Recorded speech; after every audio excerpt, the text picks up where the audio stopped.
परिषदेवरती तुम्ही गेला आहात. कसं वाटतंय? काय सांगाल? पक्षांनी ऐन वेळेला दिलेली उमेदवारी आणि सगळंच चर्चेमध्ये ठरलं होतं.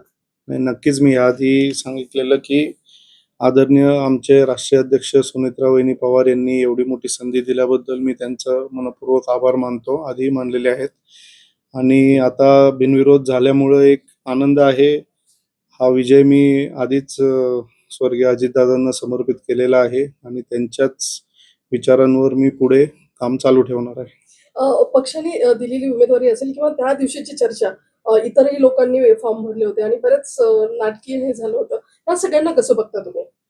नाही, ते पक्षाने जेव्हा अशी कुठली निवडणूक येते तेव्हा साहजिक आहे की उमेदवार अनेक इच्छुक असतात आणि त्यातला एकच कोणतरी फायनल होत असतो. त्याच्यानंतर अनेक जण नाराज होतात, परंतु ती नाराजी फक्त उमेदवारी डिक्लेअर झाल्यावर काही वेळापुरती असते. त्यांच्या सगळ्यांच्या नाराजांच्या भेटी मी घेतलेल्या आहेत आणि आता या क्षणाला कुठेही पक्षामध्ये नाराजी नाही.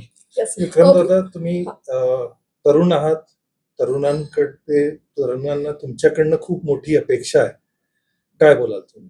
साहजिक आहे, आता जेवढं करता येईल तेवढं मी पूर्ण प्रयत्न करणार आहे. तरुणांना कसं पक्षात वाढवता येईल किंवा त्यांचे कसे पक्षप्रवेश करता येतील. पारदादाही आमचे तरुण आहेत, तरुण खासदार आहेत. त्यांच्या मार्गदर्शनाखाली कसं पक्ष पुढे जिल्ह्यामध्ये वाढवता येईल तसं मी पूर्ण प्रयत्न करणार आहे. लवकरच मी एक आभार दौरा करत आहे, ज्याच्यामध्ये मी माझ्या आधी सांगितलेलं मी जे सगळे 13 तालुके आहेत आमच्या मतदारसंघात माझ्या, तर ते सगळ्यांना मी कसं तिकडच्या माझ्या मतदारांना किंवा आमच्या पक्षाचे जे कार्यकर्ते आहेत त्यांची सगळ्यांची भेटायची इच्छा आहे. तर ते माझ्याकडे येऊन भेटण्यापेक्षा मीच त्या सगळ्यांकडे जाऊन 4-5 दिवस हा दौरा असेल, त्यांना सगळ्यांना जाऊन त्यांच्या भेटीगाठी घेणार आहे आणि त्याप्रमाणे मी त्यांचं पुढे कसं करता येईल ते. पुणेकरांसाठी काय सांगाल? संदेश.